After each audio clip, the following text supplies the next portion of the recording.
This podcast is brought to you by Contessa Digital.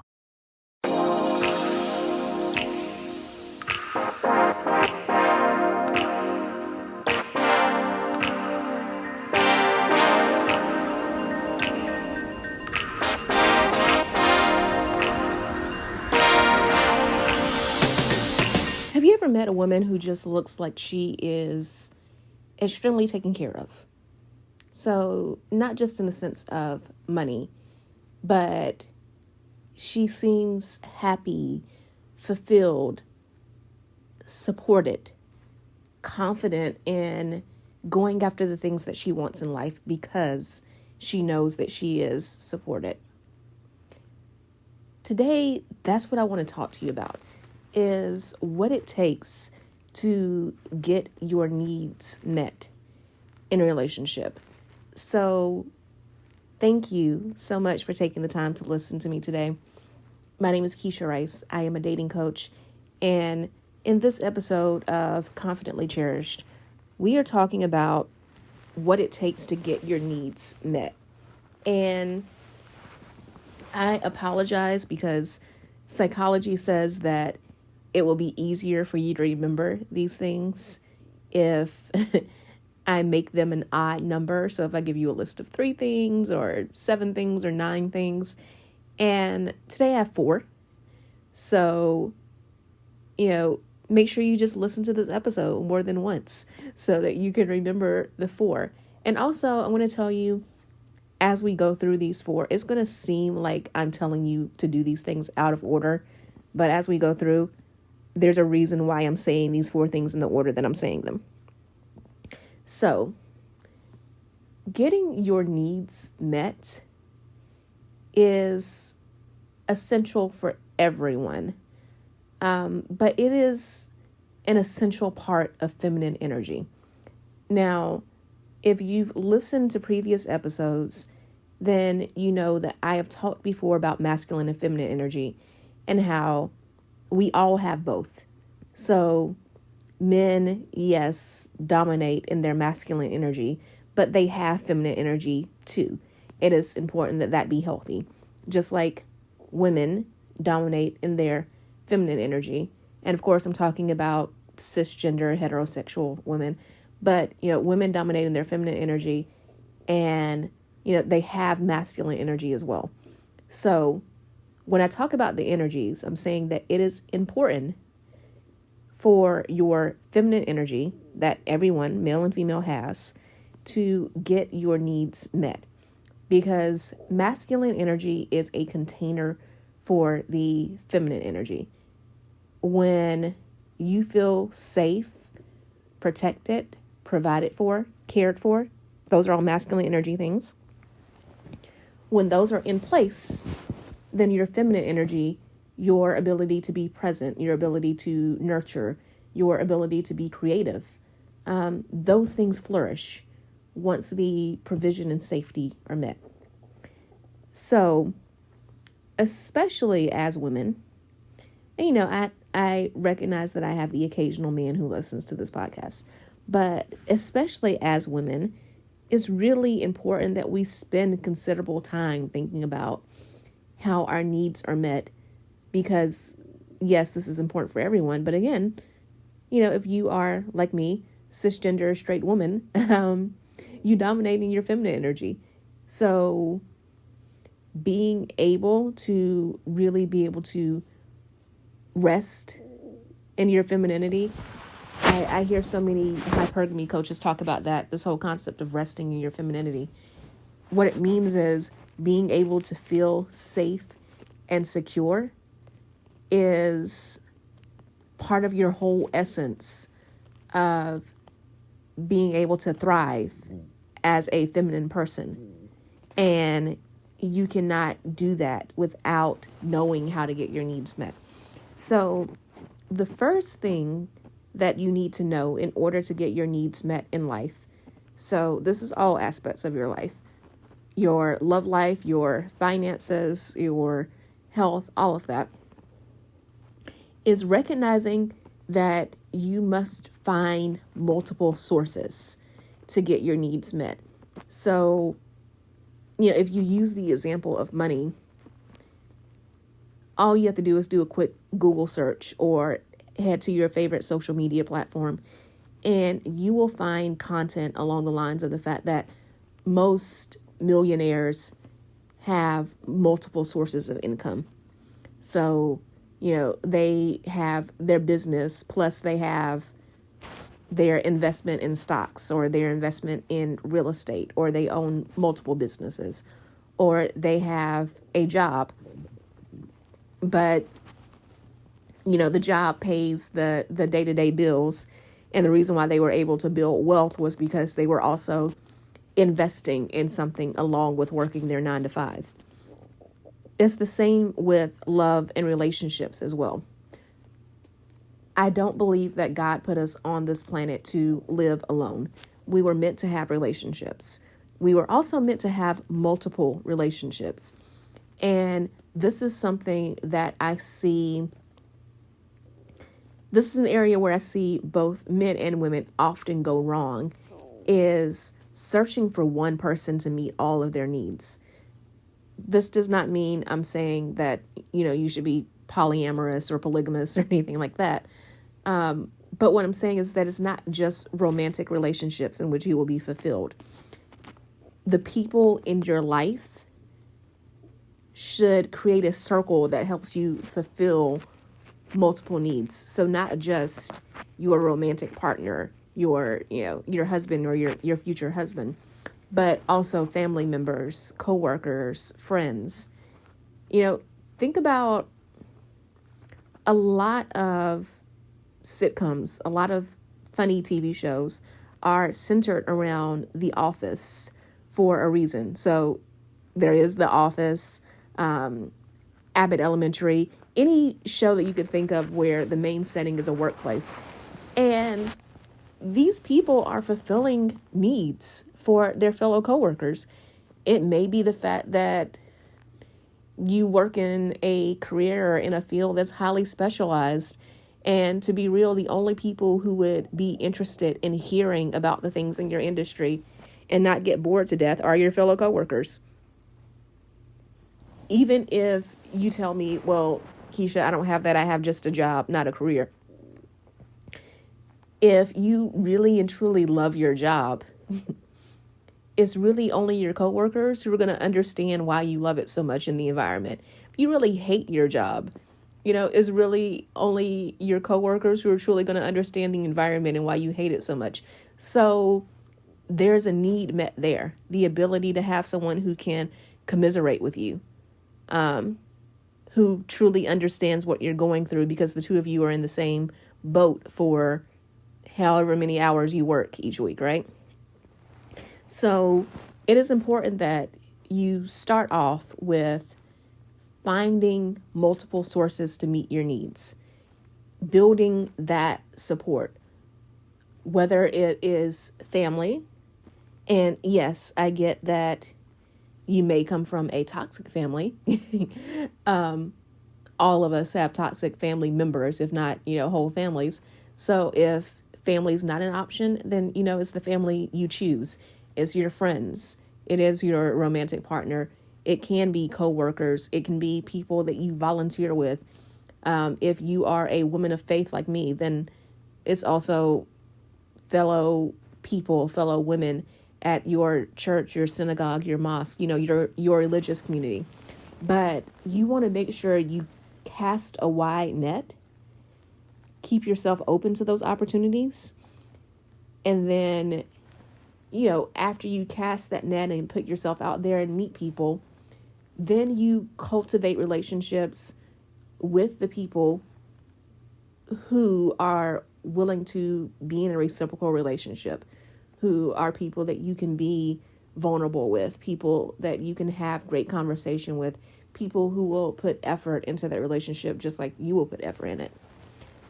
That brings me to point 2, is identifying your needs.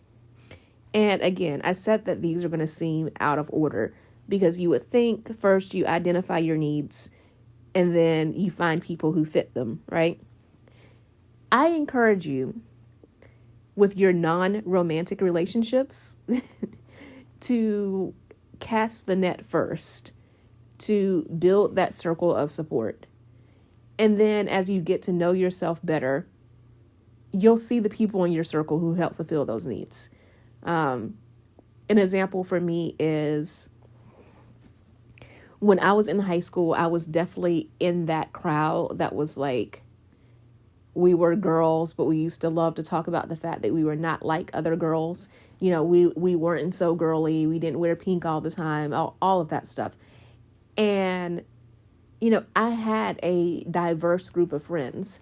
So when I started to really understand what femininity was, and I started to recognize that it had very little to do with what colors you like or what clothes you wear and all of that, I was amazed the friends that I had who stepped up and started going along that journey with me and being like, yeah, you know, I want to understand this femininity thing more too, and understand more how I can be fully myself and live authentically and embrace the fact that I'm a woman. And if I had only cultivated friends who were tomboys, then I wouldn't have that when I went through that journey. So you want to cast the wide net for friends.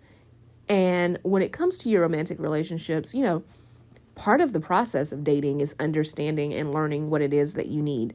So you will go into during your single season, you will go into this journey of being like, these are the things that I want in a relationship. But truly, it's going to happen as you date, as you start to meet men, as you have these different experiences.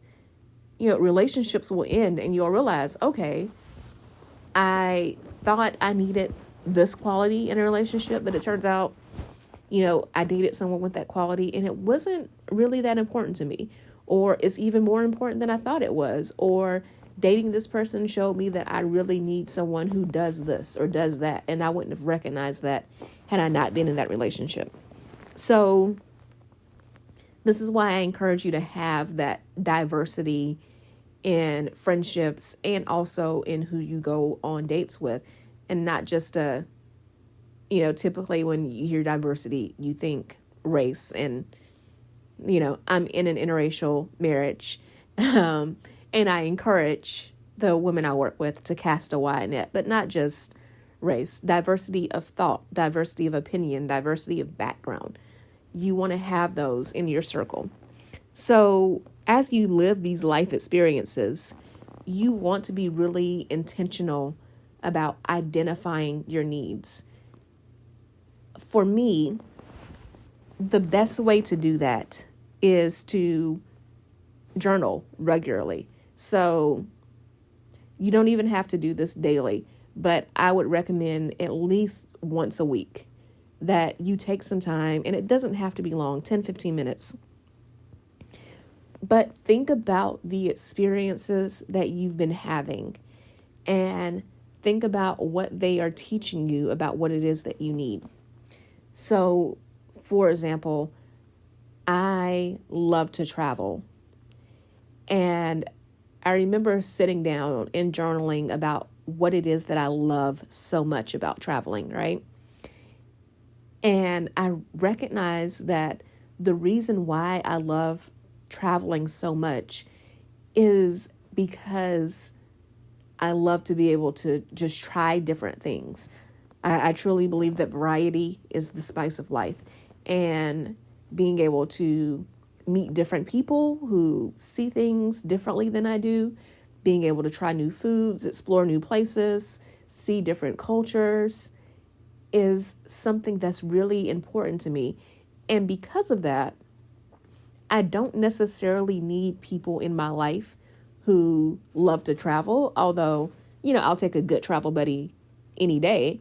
I'm also perfectly fine traveling solo, though. So it's not that I need someone who specifically loves travel, but I do need people in my life who are curious, who like to explore the world just like I do. Now, their exploration of the world may come through, you know, meeting different types of people. It may come through the fact that they love to read, or, you know, I have friends who English is the only language that they speak, but they love foreign TV shows and foreign films. So, they will Netflix all day with the subtitles on. But for them, it is a glimpse into other cultures, and I love that. So when I meet people in my life, I am always looking for people who have, a more inquisitive nature, who like to ask questions, who like to try things new. With my husband, I am constantly encouraging our time together to be ways for us to discover things, whether it's trying a new activity that we've never done before, going to museums, just even exploring new TV shows, something that, a genre that we wouldn't have thought to watch before, but to just constantly have that novelty and variety.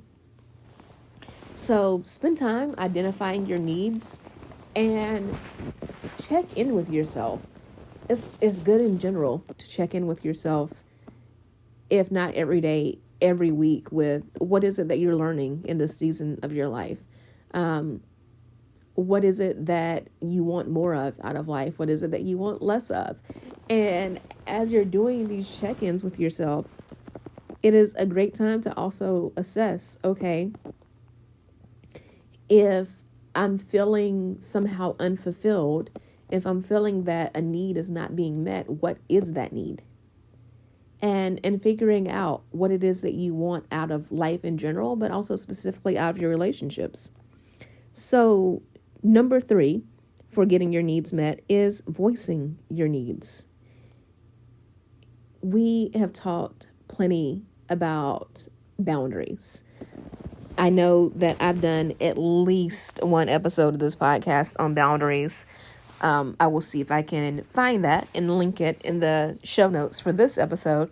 But also I talk about it all the time on social media. So, Instagram and TikTok, I am at Keisha Rice. I'm at my name. And being able to set boundaries and express them is a key skill that you need in every area of your life. This is why people struggle with work-life balance, because they don't set boundaries at their job or with their career. They own businesses and they're like, yay, I'm a boss, but then you don't set boundaries with your customers or your clients. So you might as well be working a 9-to-5. And people hear boundaries and they always think of it as negative, like, you can't talk to me any type of way, or you can't do this, you can't do that. Anyone else feeling a bit of a pandemic hangover? We're getting back into our routines after 2 years of being thrown for a loop, but things still don't feel quite normal yet. And if you're listening to me, you're serious about having great relationships after a long period of not being able to meet people in person. Therapy has helped me so much with navigating this new normal, and that's why I'm celebrating Mental Health Awareness Month by partnering with BetterHelp, who, by the way, is the sponsor of this episode. BetterHelp is an online platform that allows you to easily match with a therapist in your area who understands your background and life situation. I've used BetterHelp myself, and I love how easy it is to use. So I'd love for you to try it as well. Head to the link in the show notes for 10% off your first month with BetterHelp. Now, let's get back to the episode. Yes, those are boundaries, but it's also a boundary to talk about more of what you do want. It is setting a boundary if you tell someone, back to the example I just gave, it's a boundary to say, hey, I spend time with people who show curiosity, who ask questions. Like, that's not one of those, you can't do this. It is one of those, I want you to do more of something, but it is a boundary nonetheless. So one of the things that I see so often in the women that I work with is that they often don't get their needs met because they don't speak up. Closed mouths don't get fed. And one of the reasons why they don't speak up is because they're not used to it. They're not in the habit. especially as women, we are taught that good girls behave a certain way, right? we're taught that in order to be a good girl, we're supposed to be people pleasers who keep our mouths shut and just go along to get along, and that we don't speak up. So especially if you are in a romantic relationship and you're not feeling fulfilled, or if you are single and you are looking for a romantic relationship and you're in this process of dating and vetting someone and using your discernment, it's important that you be practiced in voicing your needs. So I always tell my clients that all relationships are related. If you show me a woman who has issues with romantic relationships, she also has similar issues with her family, with her friends, with her career, on her job or in her business. And you may think that you don't have those issues, but I would challenge you to take one of your other relationships in life. So take your relationship with your parents, with your siblings. Take your relationship with a friend of yours, one of your friends that you've been friends with for the longest. Or take your relationship with your employer and practice speaking up more often about what it is that you need. This doesn't have to be in an entitled way, but you can say things such as your boss comes to you and hands you a project to do, and you're already in the midst of working on 2 other projects. Speaking up and saying, excuse me, but excuse me, but I am already working on X project and Y project, and you're asking me to do Z as well. I want to be clear on which project is priority so that I can give you my best work. That is setting a boundary, because you're letting your boss know off the top that, hey, you have given me a lot of work. And because you've given me a lot of work, something's going to fall. I need to know what the priority is going to be. I may do good work on all 3 of these, but only one of them is going to be great, because it's not going to be possible to be great on all 3 with this amount of work. That is setting a boundary. I want you to practice and get in the habit of speaking up for yourself and saying what it is that you would like. Because especially once you are in a marriage, or you're in a long-term committed romantic relationship, women often complain about not being happy, but they also don't say anything. I've said this before. One of the reasons why I became a dating coach was because I know a lot of married women. Growing up, I knew a lot of married women. And unfortunately, I know and knew then, even as a child, more women who were unhappily married than happily married.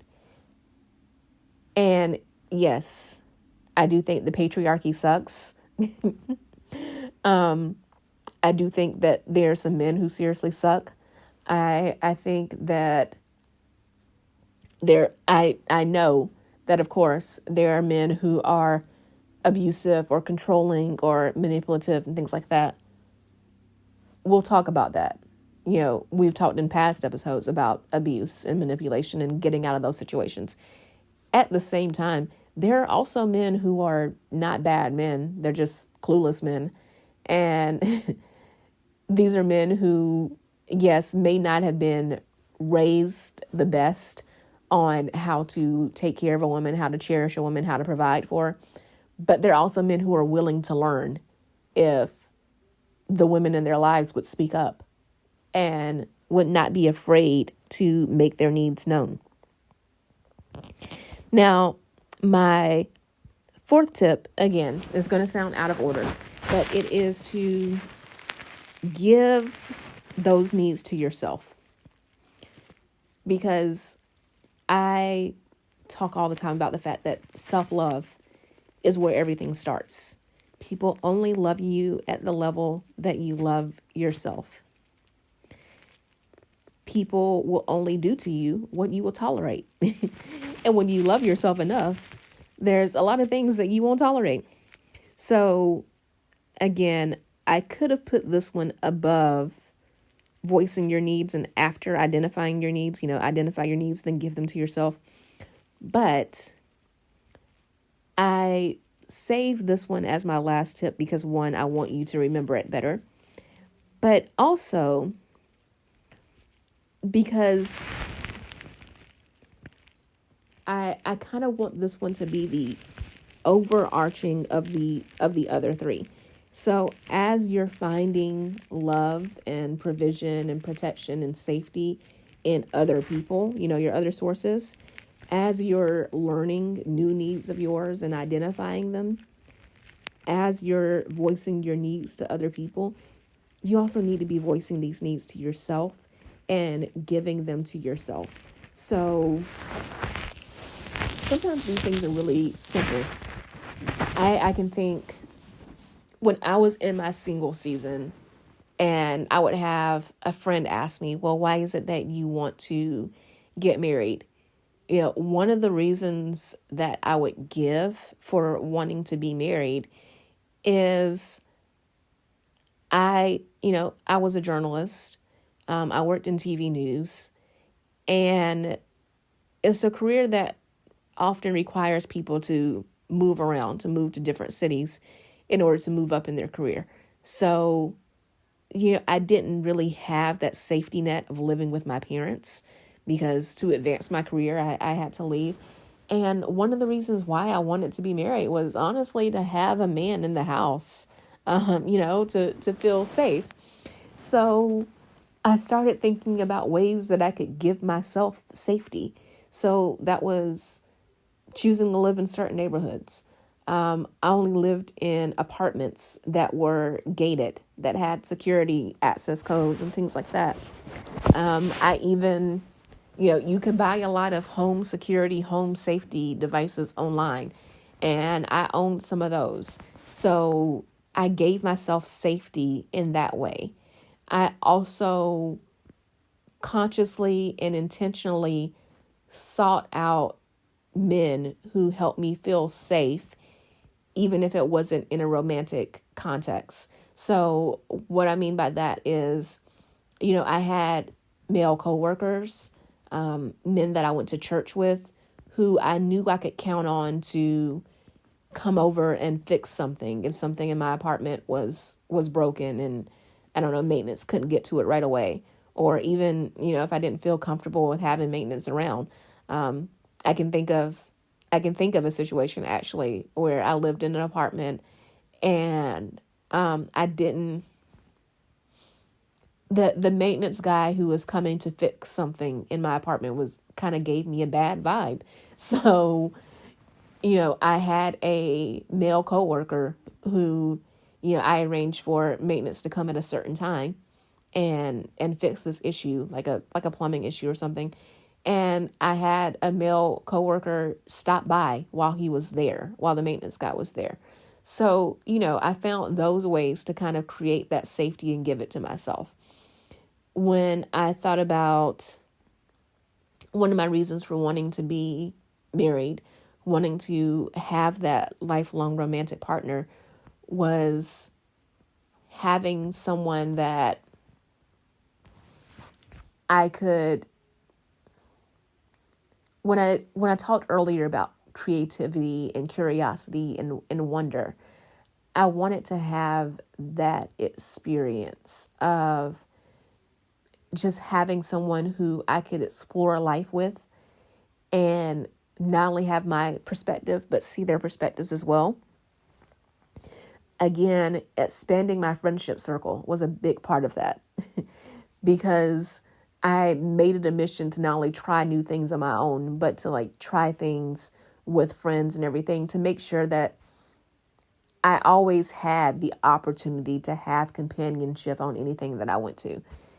I believe it's truly important for a woman to learn herself and to spend a considerable amount of time on her own, to go places alone, eat out at restaurants by yourself, have those experiences, travel by yourself if you can.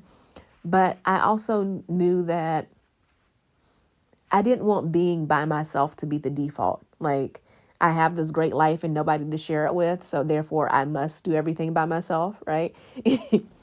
So I knew that that's what I wanted. At the same time, I also have friends who are like me, very busy, very ambitious, have a lot going on in their life.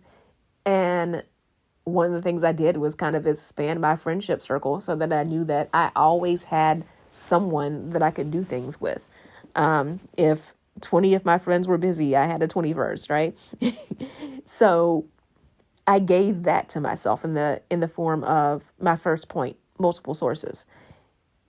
I knew that one of the reasons why I wanted to be married was because I wanted an accountability partner. I wanted someone who kept me honest, who, I wanted to be a better person as a result of that relationship. And I wanted someone who wasn't afraid to hold me accountable. So I also gave that to myself. I started journaling so that I could go back and look at past entries and see, hey, did I really grow from this or not? But I also, started seeing coaches and therapists so that I had accountability in those ways as too. And that's something I would challenge you to do. Every area that you want a need met, everything that you want in a partner, practice giving those things to yourself. And there's 3 reasons why you want to do that. 1, it gives you confidence.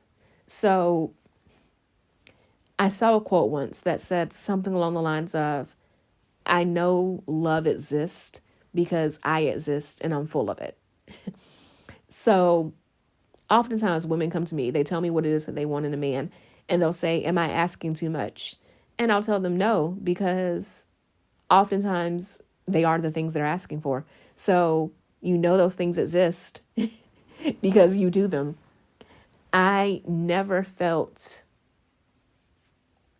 ashamed, hesitant about asking a man if he went to a therapist.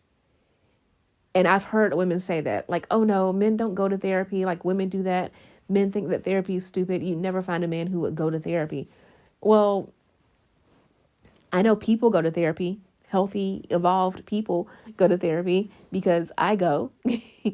So I started with that. Like, I'm not asking too much of a partner to want him to see a therapist because I see a therapist. If I'm capable of seeing one, he is capable of seeing one.